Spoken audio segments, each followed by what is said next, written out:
अस्सलाम वालेकुम everyone, this is me Shoaib Hasan from MD CAT वाला एक और वीडियो के साथ हाजिर। जैसे कि हमने लास्ट वीडियो के अंदर क्विक रिवीजन किए थे बायो और केमिस्ट्री के क्वेश्चन के। आपने बायो के अंदर कैसे क्विक रिवीजन करनी है और केमिस्ट्री के अंदर कैसे क्विक रिवीजन करनी है, कौन कौन से टॉपिक्स पढ़ने हैं और डीप थ्रू आपने किस टॉपिक को करना है, आपने वो भी मैंने आपको लास्ट वीडियो के अंदर बता दिया है। इस वीडियो के अंदर मैं आपको बताऊंगा कि आपने फिजिक्स और इंग्लिश के पोर्शन की आपने क्विक रिवीजन कैसे करनी है, क्योंकि एग्जाम पैटर्न के मुताबिक आपने क्विक रिवीजन करनी है, क्योंकि आपके पास टाइम बहुत कम रह गया, बहुत कम रह गया, 2 दिन रह गया। आपने क्विक रिवीजन की तरफ आना है तो क्विक रिवीजन में आपने कौन कौन से टॉपिक आपने इसको कवर करने हैं वो भी मैं आपको इस वीडियो के अंदर बताऊंगा डिटेल के साथ। पहले हम आते हैं फिजिक्स की तरफ। फिजिक्स जो है ना आपका वो सबसे टफ जो पोर्शन है तो वो समझा जाता है, लेकिन ये टफ नहीं होता। 3 से 4 आंसर होते हैं जो आपके कैलकुलेशन बेस होते हैं, जो आपको थोड़ा सा टफ टाइम देते हैं, लेकिन पेपर इतना मुश्किल नहीं है कि अल्लाह की जात खैर करे। तो फिजिक्स में आपने फर्स्ट ऑफ ऑल क्या करना है, ग्राफ्स को देख लेना। ग्राफ्स का क्या होता है, जो आपने देख लेना है कि ये ग्राफ है, अगर ये इंक्रीज हो रहा है, ये स्ट्रेट लाइन है, इसका मतलब क्या है, ये ग्राफ डिक्रीज हो रहा है और ये ग्राफ इंक्रीज हो रहा है। अगर ये ग्राफ इंक्रीज हो रहा है, ये डिक्रीज हो रहा है, ये नेगेटिव में जा रहा है, तो आपने ग्राफ को देख लेना है सही तरह से कि कौन सा इंक्रीज हो रहा है, कौन सा डिक्रीज हो रहा है, कौन सा रिटार्डेशन की तरफ जा रहा है, कौन सा नेगेटिव इंक्रीज हो रहा है, कौन सा नेगेटिव डिक्रीज हो रहा है, कौन सा इंक्रीज हो रहा है और कौन सा डिक्रीज हो रहा है। पहले नंबर पर आपने देख लेना ग्राफ्स। ग्राफ के बाद आपने देख लेना सब जो आपकी क्वांटिटीज हैं जो आपकी फिजिक्स के अंदर यूज की गई हैं, आपने उनकी यूनिट्स देख लेने। यूनिट के साथ साथ डायमेंशन देख लेना कि इनके आपस में मैच होती है।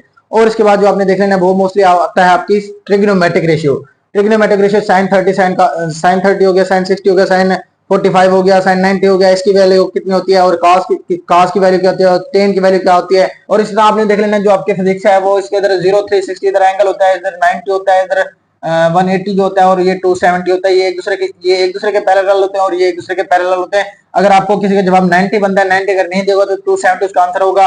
अगर 0 बनता है, 0 नहीं दिया गया तो आपने उसका 180 देख लेना है। तो आपने इस तरह आपको पता होना चाहिए, जो आपने ऑलरेडी प्रैक्टिस की होगी, आपको टीचर ने बहुत अच्छी रिवीजन कराई होगी, बहुत अच्छी तरह से आपको टीचर ने पढ़ाया होगा।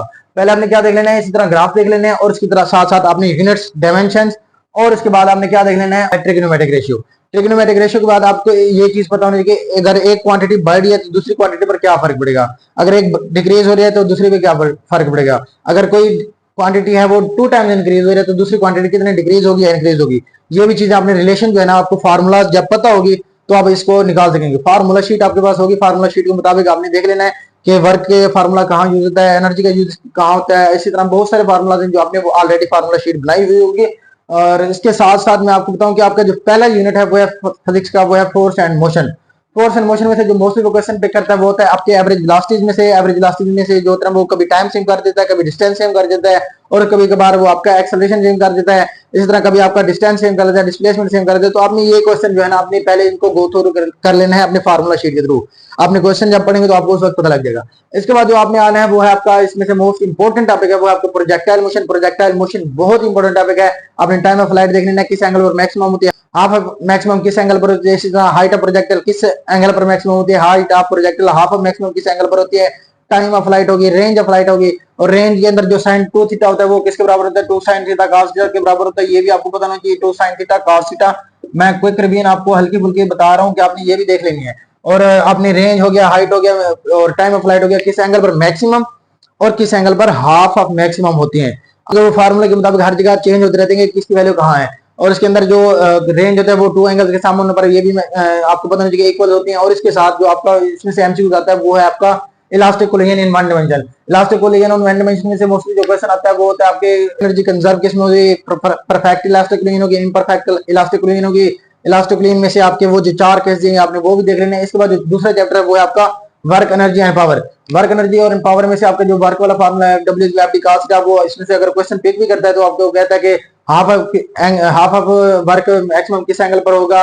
आपको वो एंगल का भी पता होना चाहिए, एक्यूट एंगल क्या होता है, एब्ट्यूस एंगल क्या होता है। और इसके साथ साथ बाकी जो चीजें हैं इसकी जो रिलेटेड हैं वो आपने एंगल्स के थ्रू भी देख लेनी है कि कहाँ मैक्सिमम होता है, इसके ग्राफ भी देख लेना है। इसके बाद जो होता है आपका वो होता है एनर्जी का। एनर्जी में आपके जो भी आपके एनर्जी के फार्मूला, जितने भी एनर्जी के फार्मूला है ना, कैनेटिक एनर्जी की, पोटेंशियल एनर्जी होगी, ग्रेविटेशनल पोटेंशियल एनर्जी होगी, जो भी आपके एनर्जी के रिलेटेड फार्मूला हैं वो भी आपको पता नहीं चाहिए। इसके बाद जो आपका आता है पावर का, पावर के जो आपका फार्मूला W/T या इसका 3 फार्मूला और भी होते हैं, P=V² डिवाइडेड बाय R या P=I² या P=V/I, ये भी आपको बताना चाहिए। इसके बाद जो नेक्स्ट यूनिट है वो है आपका सर्कुलर मोशन। सर्कुलर मोशन में से जो आपके पहले क्वेश्चन देता है वो आपको कोई एंगल देता था, आपने उसको रेडियन के अंदर कन्वर्ट करना था, और कोई रेडियन देता था आपने उसको एंगल के अंदर कन्वर्ट करना है। और इसी तरह आपको जो मिनट हैंड होगी, सेकंड हैंड होगी या आर हैंड होगी या अर्थ की कंप्लीट रोटेशन होगी, वो वेलोसिटी जो है एंगुलर वेलोसिटी है वो भी देख लेंगे। एंगुलर एक्सेलरेशन का फार्मूला मोस्टली पूछा जाता है, एस इज आर थीटा में से मोस्टली क्वेश्चन आता है, वी आर ओमेगा में से क्वेश्चन आता है, और इस तरह मोस्टली जो क्वेश्चन आता है वो इसके बाद सेकंड नंबर पर आता है, वो आपके आता है वो सेंट्रीपिटल फोर्स में से। सेंट्रीपिटल फोर्स हो गया या वर्टिकल एक्सेलरेशन वाला हो गया, वर्टिकल सर्कल की मोशन वाला में से क्वेश्चन के उसके जो केस हैं आपने वो भी देख लेने हैं, और इसके साथ साथ आपने जो देखने हैं उसकी जो रेडियस ऑफ ऑर्बिट है वो भी देख लेना है, और इसके साथ जो इसके फार्मूलाज हैं आपने फार्मूला शीट सारी इसकी कर लेनी है।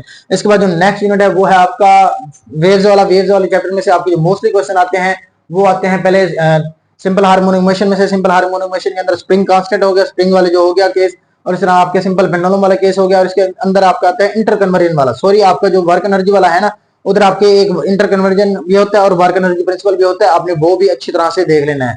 सिंपल हार्मोनिक मोशन के साथ साथ इसके अंदर और जो होता है वो होता है आपका के की वैल्यू फाइंड कैसे करनी है, और इसके बाद जो होता है मोस्टली आता है वो आपका डॉपलर इफेक्ट में से। डॉपलर इफेक्ट के जो केस दिए गए हैं वो भी आपने कर लेनी है। इसके साथ साथ जो आपकी वेव्स है, वेव्स की प्रॉपर्टीज आपने लाजमी करनी है कि क्रेस्ट ऑफ वेव कौन सा एक्ट करता है, ट्रफ ऑफ वेव कौन सा एक्ट करता है। इस तरह आपने वेव्स की जो ट्रांसफर वेव्स है, लॉन्गिट्यूडिनल वेव है, कंप्रेशन वेव्स होते हैं, इनको क्या कहते हैं, इनके दूसरे नेम क्या होते हैं, इनकी जो डेफिनेशन है, डेफिनेशन में से मोस्टली क्वेश्चन आ जाता है। और फेज में से आपके एमसीक्यू लाजमी वो पिक कर सकता है कि फेज में से इंटरफेज हो गया, या इसके साथ बीट्स वाले में से एमसीक्यू आपसे पिक कर लेते हैं। हालांकि वो सिलेबस का पार्ट कुछ टीचर्स पढ़ाते हैं कुछ नहीं पढ़ाते, लेकिन आपने वो देख कर जाने हैं। इसके बाद जो नेक्स्ट यूनिट आता है वो है आपका heat and thermodynamics. Heat and thermodynamics में से आपने पहले देख लेना है वो जो इसके बेसिक डेफिनेशन हैं, पहले पेज पर दी होंगी। आपके वेलोसिटी होगी, एवरेज वेलोसिटी होगी, एवरेज स्क्वायर वेलोसिटी होगी, रूट मीन स्क्वायर वेलोसिटी होगी। इस तरह आपके जो मोस्टली आता है वो फर्स्ट लॉ ऑफ थर्मोडायनेमिक्स में से आपने कर लेना है। ये क्विक रिवीजन बता रहा हूँ कि आपने इस तरह से क्विक रिवीजन इनमें से आपने इसको देख लेना, फटाफट इसको देखते जाना है कि आपने इसमें से क्या करना है, इसमें से क्या करना है, इसमें से क्या करना है। इसके बाद आपने क्या करना है, फर्स्ट लॉ ऑफ थर्मोडायनेमिक्स में से आपने एडियाबैटिक वाला प्रोसेस हो गया, आइसोकोरिक हो गया, या इसके साथ आइसोथर्मल वाला हो गया।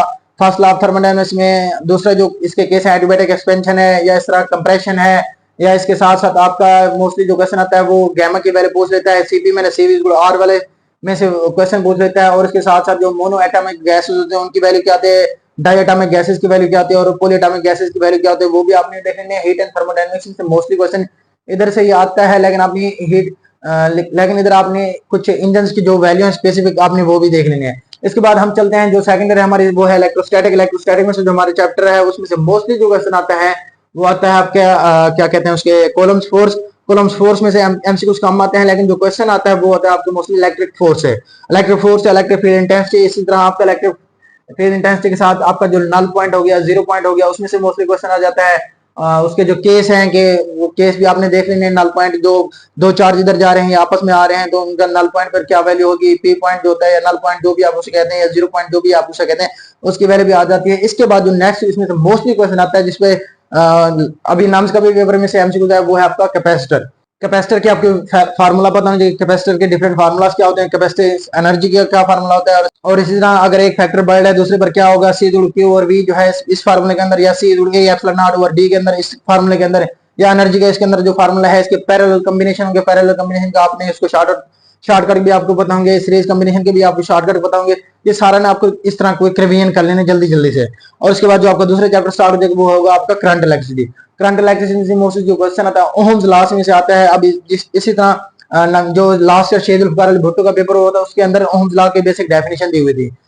इसी तरह आपको रेजिस्टेंस का यूनिट पता होना चाहिए, रेजिस्टिविटी का यूनिट क्या होता है, कंडक्टेंस क्या होता है, कंडक्टिविटी का यूनिट क्या होता है, तो ओहम मीटर या पर ओहम पर मोह, या ये भी आपको पता होना चाहिए पर ओहम जो होता है वो मोह के बराबर होता है या सीमन के बराबर होता है, ये भी आपको चीजें पता होनी चाहिए। इसके अंदर जो रजिस्टर के कॉम्बिनेशन है वो प्रॉपर आपको वो मेंशन तो नहीं किए हुए, लेकिन आपने उनके देख के जाना है कि सीरीज कॉम्बिनेशन के अंदर क्या हो रहा है और जो पैरेलल कॉम्बिनेशन है उनके अंदर क्या हो रहा है, किसकी वैल्यू ज्यादा आती है। अगर उनका सम करें या उनका डिफरेंस निकालें या उनको अगर हम डिवाइड करें, या सीरीज कॉम्बिनेशन में से क्वेश्चन आ जाए तो कोई आपको एक क्वेश्चन दे देता है इसमें से चार जो रजिस्टर है वो सीरीज के अंदर लगे हुए, आपने इसके क्या इक्विवेलेंट रेजिस्टेंस निकालने हैं या पैरेलल लगे हुए उनके इक्विवेलेंट रेजिस्टेंस निकालने हैं।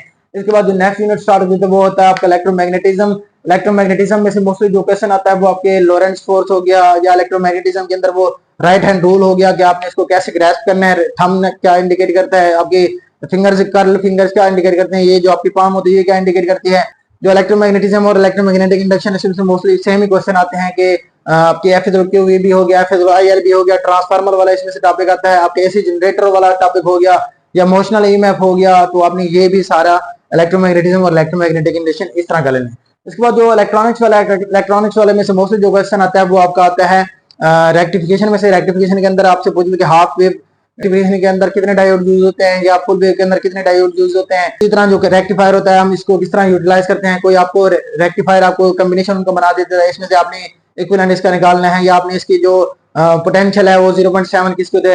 इसी तरह आपने जो पीएन जंक्शन है वो भी आपने देख लेना है, जीरो डिप्लीशन होती है वो भी देख लेना है। इस तरह आपका जो नेक्स्ट टॉपिक है, जो नेक्स्ट यूनिट है वो है आपका dawn of modern physics.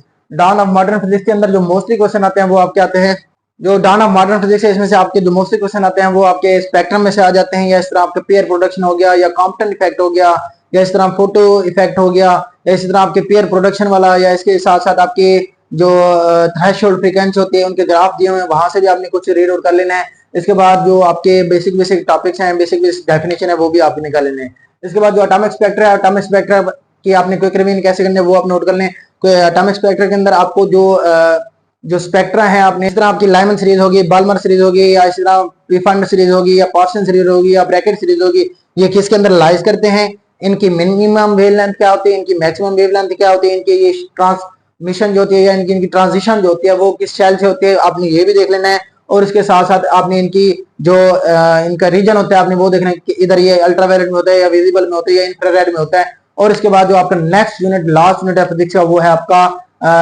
Nuclear physics. अब न्यूक्लियर फिजिक्स में जो आपका आता है वो मोस्टली डिकेज में से आता है। रेडिएशन जो डिकेज होते हैं उनकी टाइप से अल्फा डिके हो गया, बीटा डिके हो गया, इनका एटॉमिक मास पर क्या फर्क होता है, एटॉमिक नंबर पर क्या फर्क होता है और इनकी तरह इसकी पेनिट्रेटिंग पावर किसकी ज्यादा होता है, अल्फा बीटा और गैमा में से। और इसके साथ साथ मोस्टली जो क्वेश्चन इसमें से पूछे जाते हैं वो आते हैं आपके क्वार्क्स में से। इसके साथ साथ आपके जो सेवर्ट होता है वो किसके बराबर होता है, ग्रे जो होता है वो किसके बराबर होता है, आपका जो रेड होता है वो किसके बराबर होता है। आपने इसकी बेसिक डेफिनेशन और इनके इफेक्ट्स, लो इफेक्ट्स क्या होते हैं और हाई इफेक्ट्स आपने ये कर लेने हैं। ये आपकी फिजिक्स की कॉम्बिनेशन की मैंने आपको बता दिया है, आपने क्विक रिवीजन इस तरह करनी है। अल्लाह की ज़ात आपके लिए खैर करे।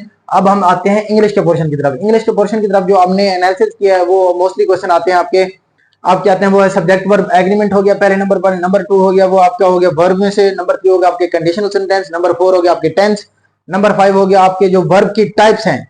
अब इसी तरह नम्स के पेपर में आए होते हैं ना वर्ब की टाइप्स, मोनोट्रांजिटिव क्या होता है, डाइट्रांजिटिव क्या होता है, ट्रांजिटिव या पॉली, ये जी आपके वर्ब की टाइप्स है आपने वो भी देख लेनी है। और इसकी पार्ट्स ऑफ स्पीच में से मोस्टली जो होता है वो होता है आपके पंक्चुएशन में से। पंक्चुएशन हो गया, प्रेपोजिशन होता है उसमें से एमसीक्यूज आए हुए हैं। और इसके साथ साथ जो आपके एमसीक्यूज आए हुए हैं मोस्टली आए हुए हैं वो है आपके स्पॉट द एरर में से भी यही होते हैं सब्जेक्ट वर्ब एग्रीमेंट वाले। और इसमें जो वोकैब होती है वोकैब बहुत ईजी आते हैं, आपने परेशान नहीं होना। वोकैब का भी हमने जुगाड़ जो है ना आपको ऑलरेडी बताया हुआ, आपने वो भी सुना हुआ होप सो। अगर नहीं सुना तो वो उसका लिंक मैं आपको डिस्क्रिप्शन के अंदर दे दूंगा, आपने वो भी सुन लेना है कि आपने वोकैब का जुगाड़ कैसे निकालना है। और इसके साथ साथ सिनोनिम एंटोनिम्स हो गए। और मोस्टली जो क्वेश्चन एक दो बार आया है वो आपकी स्पेलिंग मिस्टेक, स्पेलिंग आपको दी गई 4 ऑप्शन में से आपने कोई चेक करना है कि इसकी स्पेलिंग कौन सी ठीक है। तो ये आपको मैंने इंग्लिश की आपकी क्विक रिवीजन बता दी है। तो अगर कोई मुझसे गलती होगी तो आपने मुझे मेरी सलाह कर देनी है कि सर आपने ये नहीं बताया। तो मैंने अपनी तरफ से क्विक रिवीजन बताई, आपको डीप रिवीजन नहीं बताई, आपको एक एक चैप्टर नहीं पढ़ाया। ये 10 से 15 मिनट की वीडियोस के अंदर आपको मैंने सारी फिजिक्स भी बता दिया कि कौन कौन से टॉपिक आपने क्विक रिवीजन करनी है। अब डीप रिवीजन का तो टाइम नहीं रहा, तो आपने क्विक रिवीजन इस तरह करनी है। अगर आपको ये वीडियो अच्छी लगे तो आपने अपने दोस्तों के साथ जरूर शेयर करना है और इस वीडियो के बारे में अपना फीडबैक लाजमी दीजिएगा। इससे हमारी हौसला अफजाई होती है कि हमारी वीडियोस बहुत सारे स्टूडेंट्स तक पहुंचते हैं, उनको फायदा भी हो रहा है। तो अल्लाह के साथ आपके लिए बहुत सारी नेमतें दे, आपकी जो मेहनत है अल्लाह ताला उन मेहनतों को रंग लाए और आपको जो ड्रीम्स हैं, आपके जो ख्वाब हैं अल्लाह ताला आपके वो फिलफिल करे। अल्लाह की ज़ात आपके लिए बहुत सारी आसानियां पैदा करे। अपना ख्याल रखें, अपनी सेहत का ख्याल रखें, अपने आपको नमाज कुरान और अल्लाह के साथ भी कनेक्शन जुड़े रखें। खुसूसी इन डेज के अंदर आपने अपने पेरेंट्स से भी दुआ कराना है, खुद भी दुआ करना है हर नमाज के बाद भी।